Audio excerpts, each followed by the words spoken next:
A new report says that data breaches are up 17% this year compared to last. I'm Chris Warner with the trends one local IT company has seen. Democrats are working furiously to reach a deal on a social spending and climate package before the president leaves for a major foreign trip. I'm Malda Rivera in Washington with the latest on where negotiations stand coming up. The 4 states' most watched news starts now. Thank you for joining us tonight. I'm Jordan Abbey. A local manufacturer falls victim to what they're calling a cyber event. According to a representative from Schreiber Foods, the company had a cyber event which impacted their plants and distribution centers in southwest Missouri and beyond. The event prompted a shutdown that began Friday night. The company, which employs more than 1,700 people in Carthage, Monette, and Mount Vernon, Missouri, says they immediately mobilized a specialized response team that worked to resolve the matter. Since the incident, Communications Director Andrew Tobish says they've made good progress in resolving the issue, and Schreiber's plants and distribution centers started bringing the plants back up late last night and early today. Now, according to the Identity Theft Resource Center, through September 30th of this year, the number of data breaches is up 17% compared to 2020. KOAM's Chris Warner spoke with a local cybersecurity expert about what businesses should do to protect their systems. 1,291. That's the number of data breaches so far in 2021. That's compared to 1,108 in 2020, according to the Identity Theft Resource Center. That actually, to me, is surprisingly low. We actually were expecting, seem to be tracking a little bit higher than what I expected. We saw kind of a dip in 2020 because of COVID. The bad guys were also taking some time off because of COVID. So it seemed like this year they're kind of back with a vengeance. According to a report from IBM, the average cost of a data breach for a company was $4.24 million, the highest in the last 17 years the report has been put together. Those are costs that could be avoided. Some of the best things is to really get phenomenal backups. And by that I mean we want to have what we call an air gap between where your data and where the backups are actually stored. Good protection, employee education is substantial, just to make sure that employees are not clicking on things that are inappropriate. Good password management is absolutely key. As for the number of people impacted by these breaches, that number is at 281 million so far this year. So we asked John what you can do to protect yourself in case a place you do business with is hit with a cyber attack. You're limited at what you can do. So, maybe some identity protection would be important. So if you get breached, reach out to the company that had the breach and see if they can provide you some free identity protection or fraud protection on your behalf. In Joplin, Chris Warner, KOAM News. We have links to the reports mentioned in this story on our website, KOAMnewsnow.com. Oklahoma Bureau of Investigation is helping the case of a woman found dead in rural Delaware County. Authorities found the body yesterday near East 570 Road in the town of Kansas, Oklahoma. In that same area, they found the car, purse, and other belongings of 82-year-old Ava Moore, who was reported missing from her Springdale, Arkansas home on October 20th. The medical examiner is working on a positive identification and trying to determine the manner and cause of death. In addition to the OSBI, law officers from Delaware County, Oklahoma, and Springdale, Arkansas are working on the case. The lead agency hosted a conference today to discuss cleanup efforts over at Tar Creek in Ottawa County, Oklahoma. Tar Creek was declared a Superfund site by the EPA in 1983 because of contamination from lead and zinc mining near the creek. At today's conference, the agency said every time that area floods, it recontaminates sites that have already been cleaned up. GRDA proposed raising the water level of Grand River, but lead agency officials say that would make things worse at the Tar Creek site. Our tribes and our peoples, everyone living here, so that we can finally eat the fish and know that it's safe. We can subsist off this land and know that it's safe. We can live like Okies, we can live like tribal peoples. We can have fun on our land, we can recreate. Conference will continue tomorrow and Thursday. Parents worried about their young children getting COVID could be getting some good news in the coming days. Fox News correspondent Jonathan Seary has more from Atlanta. The FDA has expanded COVID vaccine access to one of the biggest groups not yet eligible, children ages 5 through 11. An independent advisory panel voting Tuesday to modify the emergency use authorization for Pfizer's vaccine, giving the green light for child-sized doses. Now there's just one final approval needed from the CDC, meaning kids could be rolling up their sleeves as early as this week. Far from being spared from this harm of COVID-19, in the 5 to 11-year-old age range, there have been over 1.9 million infections, over 8,300 hospitalizations, about a third of which have required intensive care unit stays. The move is being welcomed by doctors who say vaccinating kids is an essential part of ending the pandemic, pointing to data from Pfizer showing the vaccine was more than 91% effective in clinical trials. And the feds say they're ready to ship millions of doses to schools, doctors' offices, and other healthcare providers. This is the perfect way to help protect your children from getting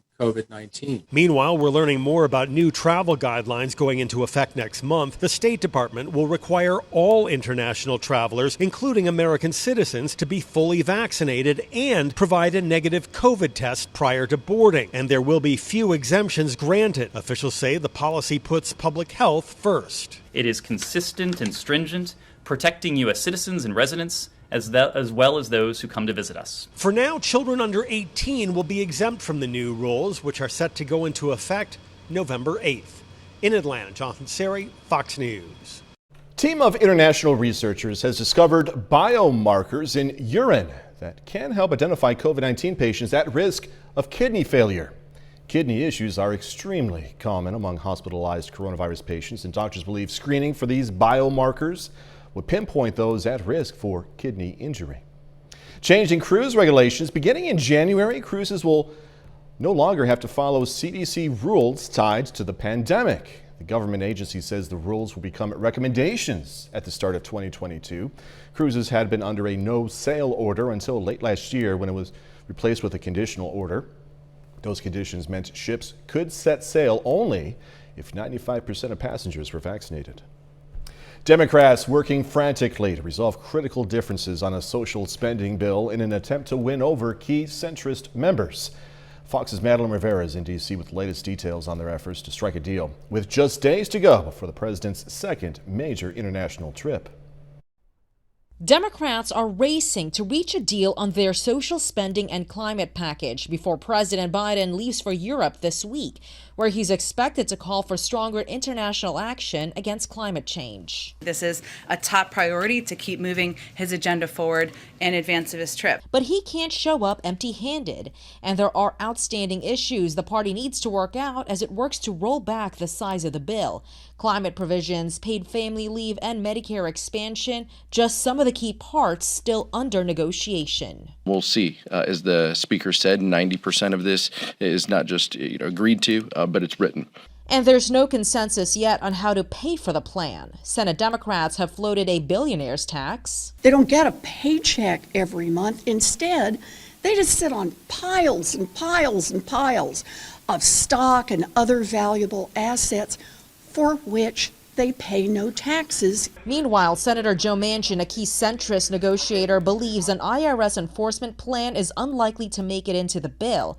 The proposal would require banks to report on Americans' accounts to the IRS. And I said, do you understand how messed up that is? To think that Uncle Sam's going to be watching. So he says, I think Joe's right on that. So I think that one's going to be gone. Though the president is hoping to tout the spending bill abroad, the White House says global leaders understand a large-scale deal like this one takes time, adding the president can engage in domestic negotiations abroad.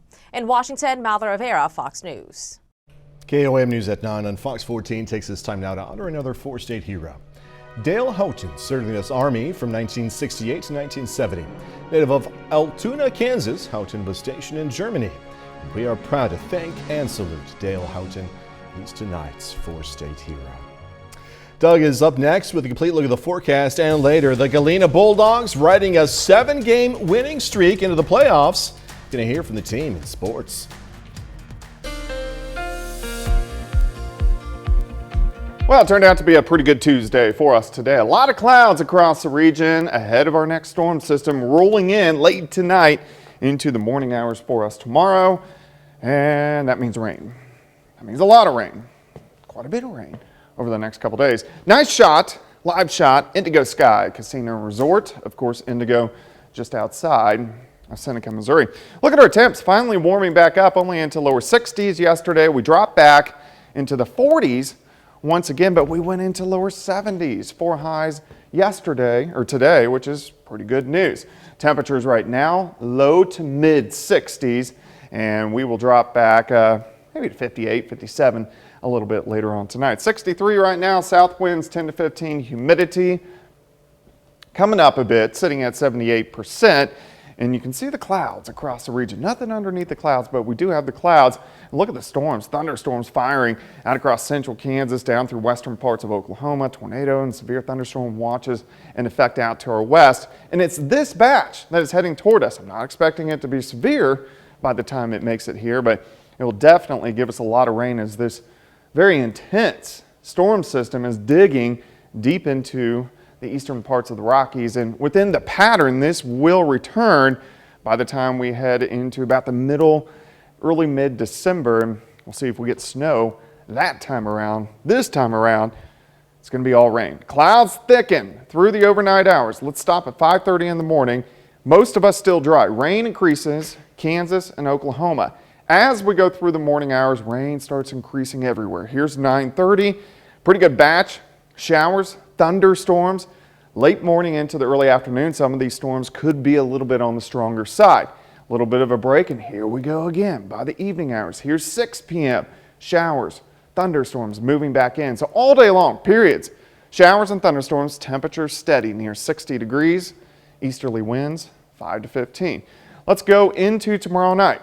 Periods of showers and thunderstorms, and then we get dry slotted. A little punch of dry air that kicks in around midnight. And then the backside of the system rotates in by Thursday morning, and this is just going to be a cold rain all day long on Thursday. Rain through the morning, rain through the early afternoon, all the way into the evening hours, and then finally Thursday night, this rain will start to taper off and head out of the area. But look at our rainfall amounts just over the next 48 hours.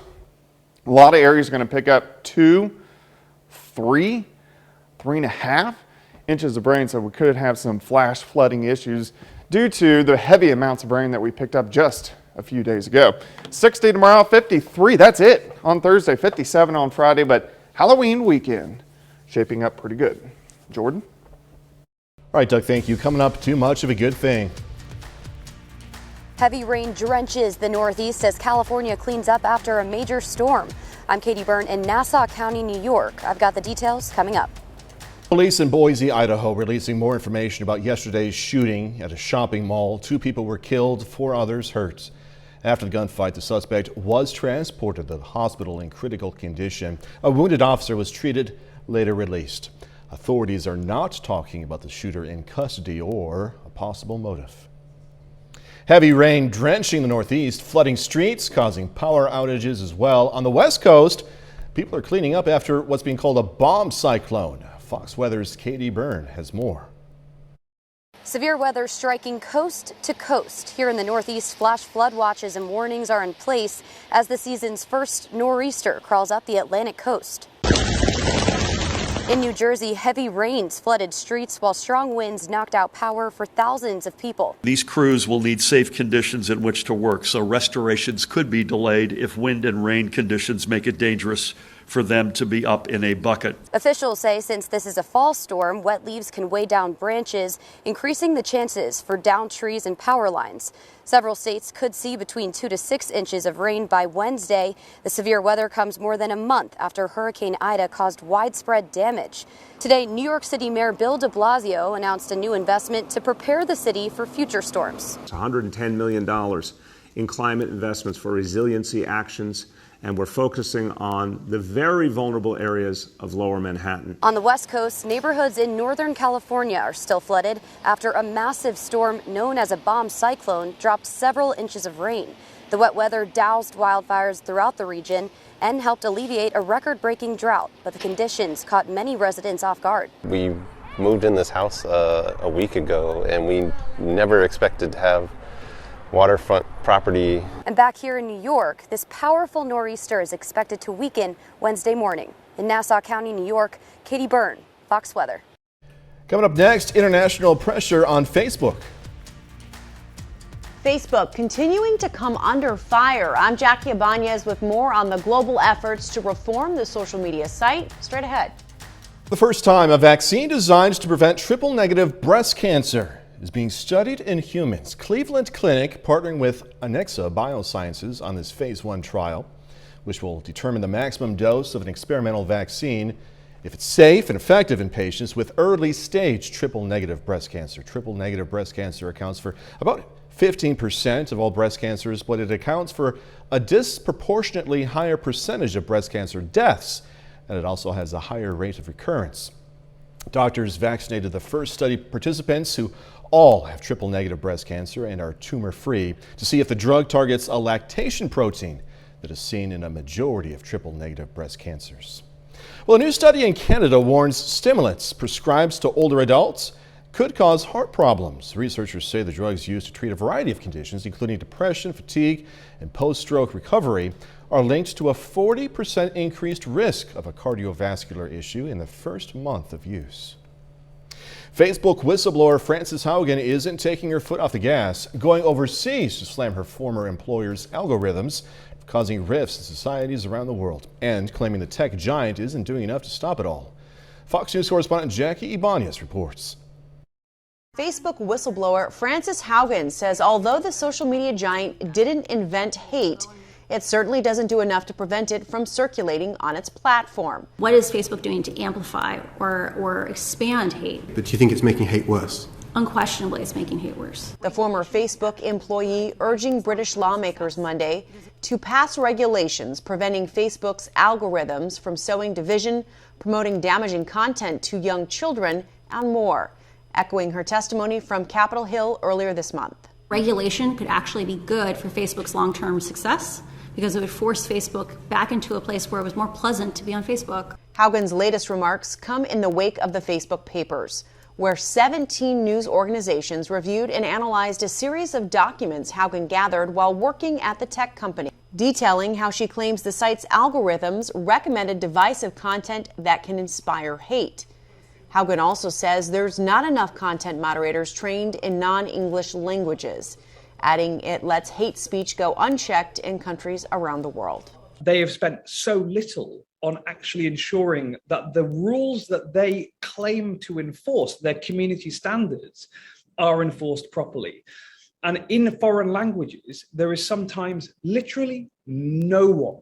During an earnings call Monday, Facebook CEO Mark Zuckerberg said criticism helps people grow, but, quote, "We are seeing a coordinated effort to selectively use leaked documents to paint a false picture of our company." Jackie Ibanez, Fox News. Piece of world postage history going on sale, expected to fetch a pretty penny. More on this when we come back. But if you've had a Pop-Tart recently, you may have noticed a lot less filling in it. At least I did. Well, Pop-Tart is being sued over claims about the lack of strawberries, in particular in its strawberry-flavored pastry. The company is facing a $5 million class action lawsuit over numerous customers became disgruntled. According to the suit, the strawberry Pop-Tart is misleading customers, actually contains more apple and pears than strawberry. Lawmakers hope to argue Kellogg's must be more transparent with shoppers about its products. The company says it doesn't comment on pending lawsuits. An example of one of the world's first postage stamps goes up for sale. The penny black dates back to 1840. It is on display ahead of auction at Sotheby's in London. It's expected to fetch an estimated $8.25 million. The stamp, as we're seeing right there, which bears the image of Queen Victoria, is attached to a document and comes from the archive of British Postal Service reformer Robert Wallace, a Scottish politician, by the way. Well, you can now enjoy Red Lobster's most iconic menu item without having to leave your home. The freshest catch in Walmart's freezer section is Red Lobster's famous Cheddar Bay biscuits freezer section. The chain, which previously sold a baking pack for its biscuits, is making it even easier for you to enjoy the rolls at home, selling a frozen version, which can go from freezer to oven to plate in just about 30 minutes. No chef skills required. Lovers of Red Lobster's Cheddar Bay biscuits can stock up on this frozen treat only at Walmart, by the way. I had to put that in because those things are good. I'm sorry. They're really good. 30 more minutes, news, weather, and sports coming your way. With Halloween quickly approaching, there's an increased interest in haunted houses. I'm Bronte Sorotsky with the work that goes into investigating these places, as well as a tour of one house locally. Senators went after TikTok, Snapchat, and YouTube, saying they aren't doing enough to keep kids safe online. I'm Caroline Shively in Washington. I'll have the latest on the congressional hearings coming up. Haunted houses are popular this time of year, but some are open year-round, with plenty here in the 4 states. KOAM's Bronte Sorotsky took a tour of the George Ball House in Webb City and spoke with a paranormal researcher about the house's history, as well as how they study what they say is ghostly activity.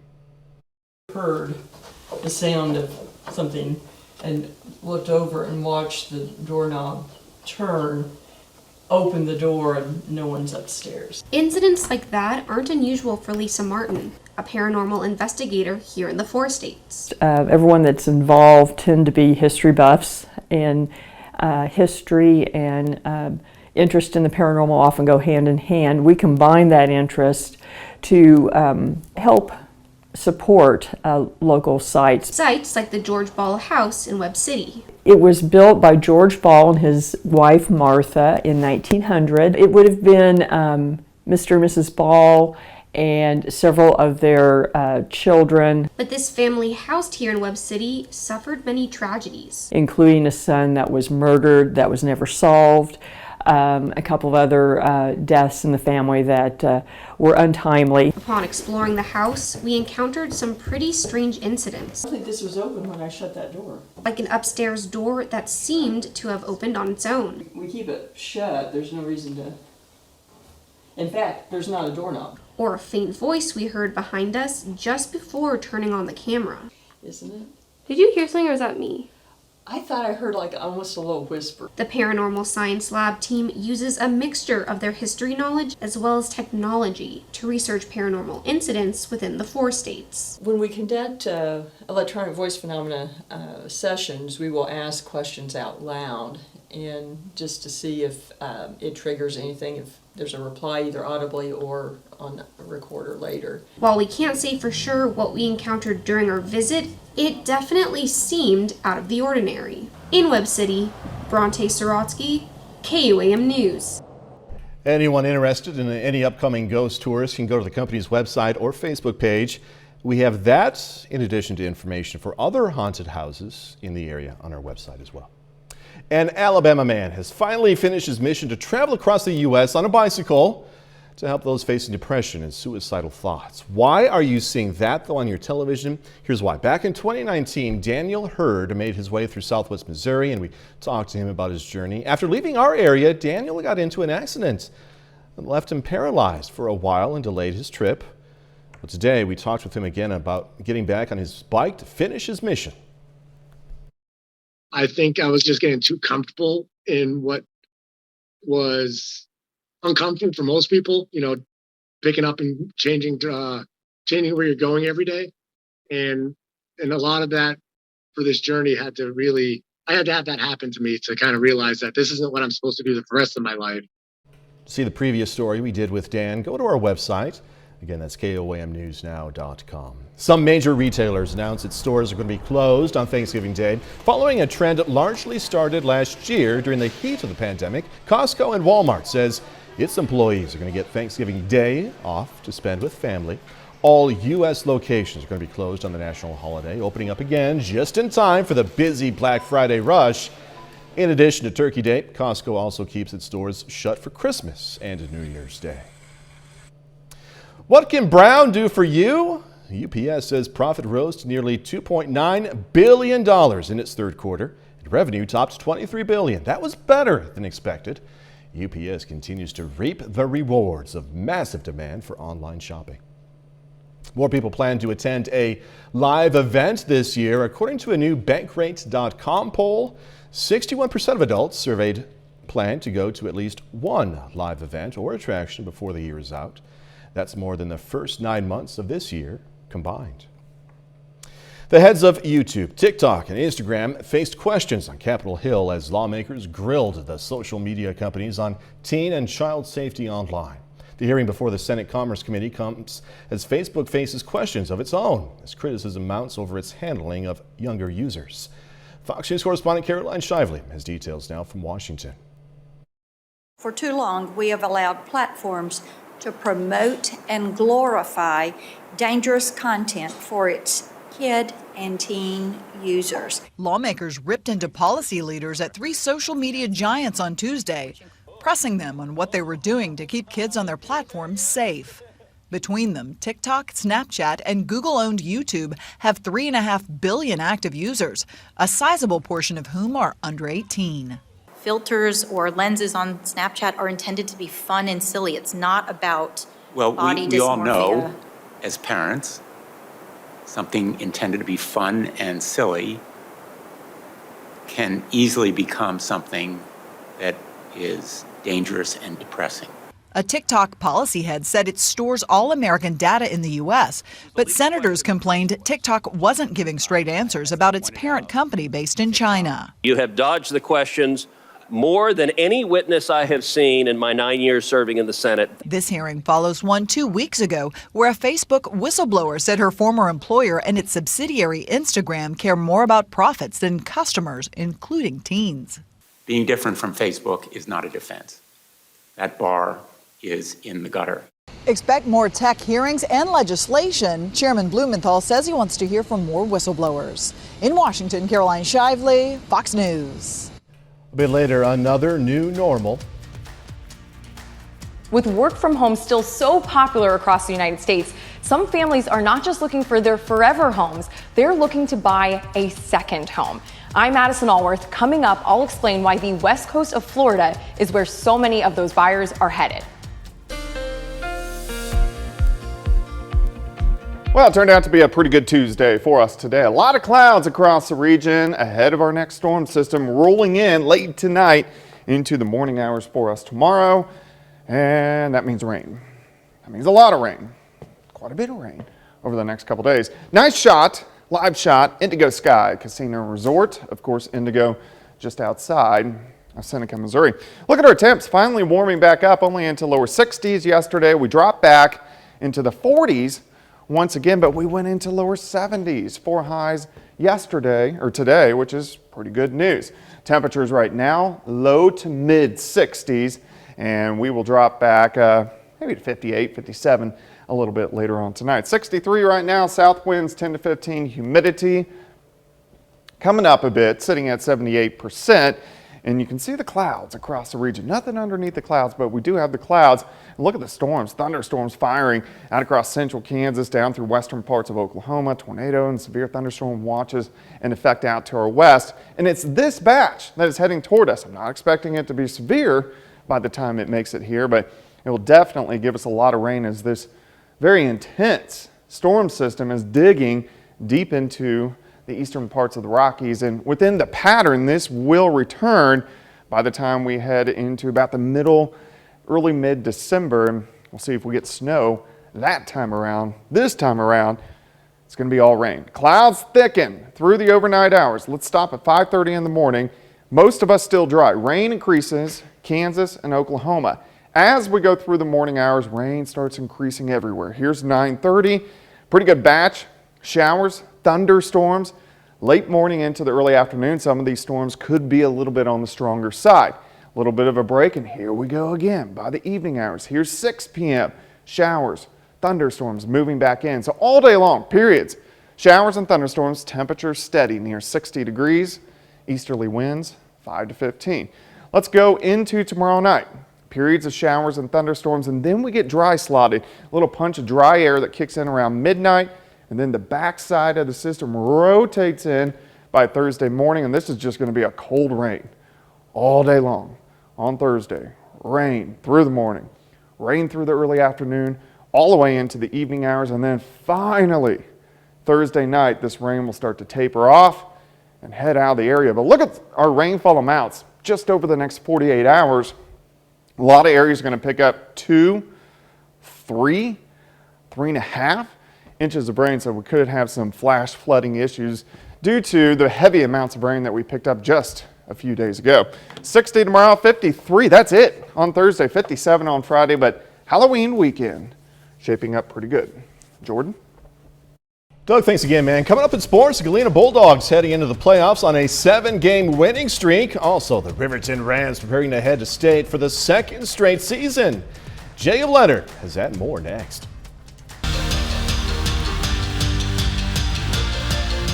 Well, it's playoff time for high school football in southeast Kansas, which means everybody wants to be playing their best right now. Now in Galena, that's exactly what the Bulldogs are doing, heading into the playoffs on a 7-game winning streak. The Galena Bulldogs are on a roll heading into the postseason. Well, we feel real good. I mean, we talk about, all season long we want to be playing our best football this time of year, and feel like we've made leaps and bounds since week 1, and we want to continue to do those things. Galena won 7 straight games to finish the regular season after losing by 26 to Commerce, Oklahoma in their season opener. We just weren't ready for it, but we're more prepared now. We made a lot of mistakes, offense, defense. I think coaching-wise we did too, and I think we just had to look ourselves in the mirror and just say we got to get better, and that's what we did. And our kids took that to heart, and our coaches did too. And we just focused on us. The Bulldogs welcome in the Burlington Wildcats Friday night in the first round of the 3A playoffs. They run a scheme of kind of a single wing. They look similar to what Lamar used to do. Some of that single wing type stuff that is very tricky, and they're very good at it. So we've got to be very disciplined and ready to go, and I think our kids will be. Galena has already won a district championship this season. They're hoping the momentum they've built in the last 2 months can help carry them to a state championship at the end of November. It would mean a lot to me, just being a senior, going far, possibly winning the whole thing. That would be a lot. Anytime you can play football into November, it's a great thing. We talk about that always with our kids, that's what we strive for, and hopefully we can get after it and play this week and move on. But we're playing against a good team, so we'll see what happens. Galena's game against Burlington will kick off at 6 p.m. on Friday night in Galena. Well, the Riverton volleyball team is headed to the state tournament in Hutchinson this weekend. Last week, the Rams earned their second straight sub-state title to claim their spot in the state bracket. Riverton is the 4 seed heading to state with a 38-3 overall record. Their first pool play game will be on Friday morning against Smoky Valley. That's a young Riverton team, but a lot of them got to play in the state tournament last year, and that's experience that will be valuable when they head to Hutch this weekend. I had a lot of young kids on my roster last year and again this year, and so just having the kind of that pressure situation and knowing it was it's the big dance, and there's a lot of attention put on that, and going and facing some teams that we don't normally get to see in the regular season, but we hear about them all the time, and we want to be in that conversation. We're all like sisters. We know each other pretty well. We've grown up together our whole lives, and we get to stay together next year too because we don't have any seniors. You can check out our full story with the Rams on the sports page at KOAMnewsnow.com. We're back with more news after this. Learning a second language may help you stay sharp. Researchers over in the UK found older adults who studied Spanish as a second language showed improved cognitive skills. The gains were seen even among those who never became fluent. Working from your second home? Benefits of lower tax rates and flexible work schedules are pushing people to the Sunshine State. Fox Business Network's Madison Allworth is in Naples, Florida with more. The real estate market continues to be red hot, and in that market, we're seeing an increase in those buyers looking to acquire their second home. According to Redfin, 60% of buyers are looking for a second property. One of the popular locations where we're seeing that is right here in Naples, Florida. I'm with Michelle Thomas. You've been working in this area for over 20 years. Have you noticed an increase looking for a second property, and why are they choosing Naples? We have definitely seen an increase in second home buyers for sure. And what appeals to Naples would be the high quality lifestyle, the excellent amenities, and the beautiful weather year round. So we can enjoy a very active lifestyle all year round. Naples has seen an increase in interest. This time last year, there were over 9,000 homes sold in this area. This time this year, over 15,000. And that's because the area does have so many things that those second home buyers want. They want more space, which clearly this home has tons of it. And they also want more space outside. This property is located right on a golf course, and you're only 20 minutes from the beach. Exactly what those second home buyers are looking for. In Naples, Florida, I'm Madison Allworth, Fox Business. Got some Jonas Brothers news. Hollywood Nation coming your way. An indie filmmaking icon opens up, and famous siblings are going to be roasted in a new comedy special. Here's Fox's Ash Dvorkin with the latest from the Hollywood Nation. The foundation upon which my entire life was built. Smith tells his life story. Clark couples up and the Joe Bros go for laughs in the Hollywood Nation. You'll see us like you've never seen us before. Nick, Joe, and Kevin Jonas will be tearing into each other in the new Netflix comedy Jonas Brothers Family Roast. The one-hour comedy special will include sketches, songs, and games. Kenan Thompson is hosting the roast. Pete Davidson, Niall Horan, Gabriel Iglesias, and John Legend are among the list of stars making guest appearances. It premieres November 23rd. Amelia to the left. Amelia Clarke and Chiwetel Ejiofor are teaming up for a new project. According to Variety, the British actors will star in the sci-fi rom-com The Pod Generation. They will play a New York couple looking to start a family and consider trying a new tool that allows couples to share a pregnancy by using removable artificial wombs or pod. Clarke is also on board as executive producer. Production is expected to begin in March 2022. This is what I've been waiting for my whole life. And a new trailer for Clerk is now available. The documentary chronicles iconic indie filmmaker Kevin Smith's life and career. It will feature interviews with family, friends, and Hollywood peers. The film will be available digitally on November 23rd. I think I'm going to be so much more. In Hollywood, Ashley Dvorkin, Fox News. That's our time for tonight. Thanks so much for joining us. Going to leave you with a video of some Halloween decorations in Pittsburgh. Be safe. Do this all again tomorrow. See you then.